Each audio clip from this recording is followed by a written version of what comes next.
from Central Campus Studios, today I'm here interviewing Dr. Mouchka, our principal at Central Campus. It is so good to see you. Thanks for having me, Amaya. Yeah, I'm so excited. Me too. So you just recently became doctor. That's right. I graduated in December of 2025 through the Blue program, which is a coordination from DMPS and Drake University. And I was super lucky because my dissertation was studying Central Campus. Which was a passion project from the start. So I got to study what is the impact of work-based learning. What you are doing right now is work-based learning.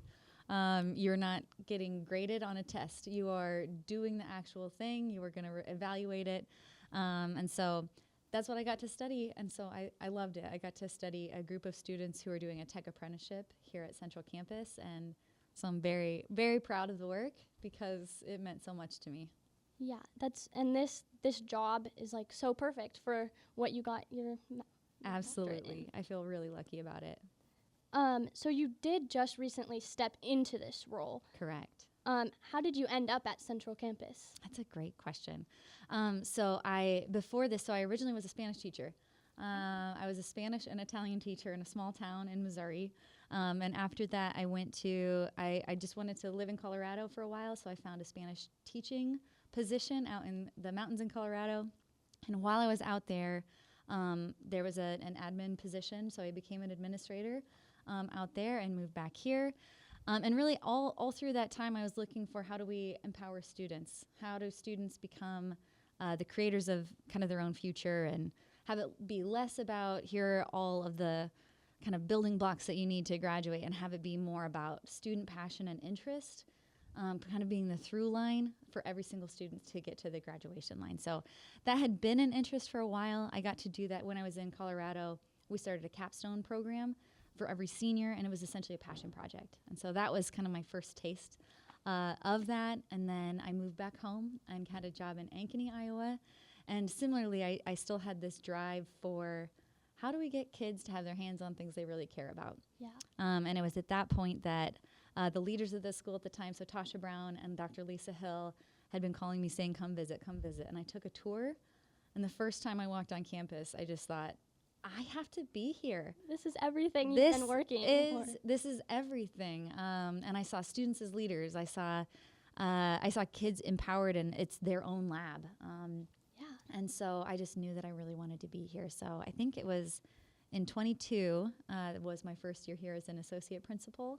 And then this past summer, I became the interim principal. Exciting, yeah. That's amazing. You're doing amazing work. Oh, thank you. I love it here. Yeah. It's great. What's something that most students wouldn't expect about you? It's a great question. I do think that most students don't expect that I speak Spanish. That is one. So I do love it that because we have so many Spanish speakers in our school. Yeah. So I love that I get to do that. Probably a sillier one is that I have completely independent eyelids. Yeah. So what does that mean? So you know how you can like wink an eye and you can close your eyes? I can completely just close one eye like a broken doll. Oh. That's my one weird trick that I don't think people know. It's a little scary. That is a little scary. What has been the biggest adjustment stepping into this position? Great question. I think stepping into the interim principal role, it has been a challenge in that there has been a lot of new things that I've never done before. And we had 3 administrators last year, and we went to 2 administrators this year. And my partner in this is Jessie Masteller. She's the other associate principal here, and she is just phenomenal. Couldn't do this without her.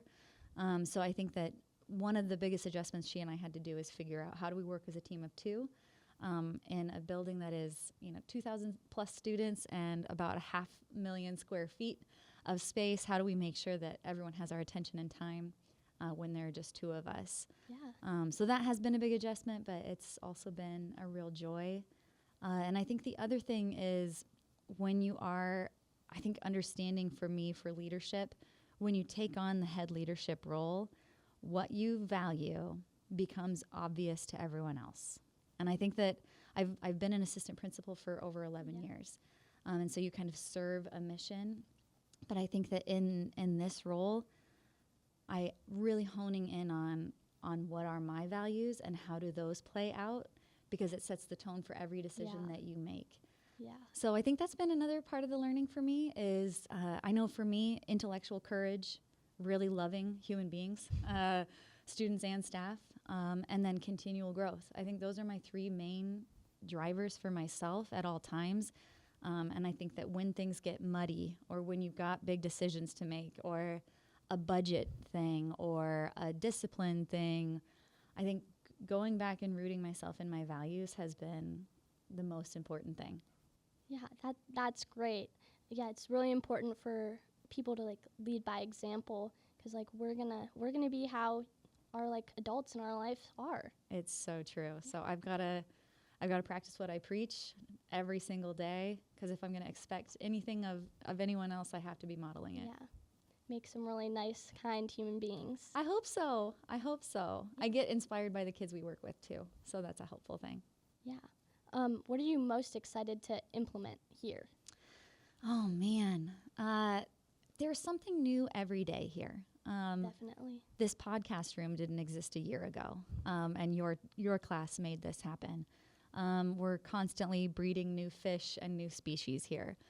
We just won a big grant for new welding bays and expanded opportunities for kids in the trade. So that is a hard question, because I think that there are so many answers to it. There's so many things I'm excited about.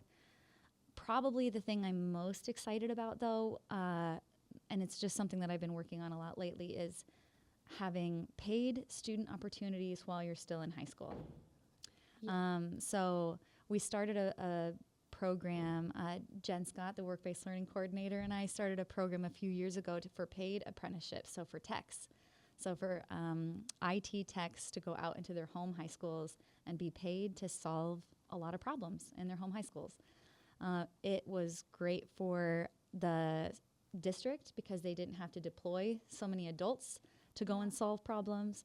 It was great for the home high schools, so then if you're at Hoover, you don't have to wait for someone to come. You have someone built in. At Hoover, it's John Levi, who is an incredible student, and he can solve your problem right away. And then it was great for the students themselves because they're getting paid in a career field that they care about. They're starting their retirement at age 16 or 17, and they kind of get to figure out what it is that they like or don't like about the field. They might say, I love re-imaging computers, but I don't really want to work with people as much. Or they might think, I love cybersecurity, but I don't want to do the programming. So even honing those skills, it just helps all of our students that when they are graduating and looking at enrolling in a university, enlisting in the military, or going straight into the field, they can know what it is that they care about and what they're good at. Yeah, and like it's really good to get your hands on doing the work-based learning. Yeah, absolutely. And so I think that's what I'm probably most excited about. Yeah, and colleges, like I know they have like things where you can like work to be like tech support. Like my brother has that. So it's like, why don't do that for high schoolers too? Like I love that. The age difference is just a few years. It's a few years, and I would put up many of our students against just about anybody. When we host hiring fairs and career fairs, we just finished up our senior sessions. The mock interviews, we had so many of our adult volunteers who came and said, how are your students so good at this? And how can we hire them? So I just think what's happening here and what's happening in Des Moines Public Schools is pretty phenomenal. Yeah.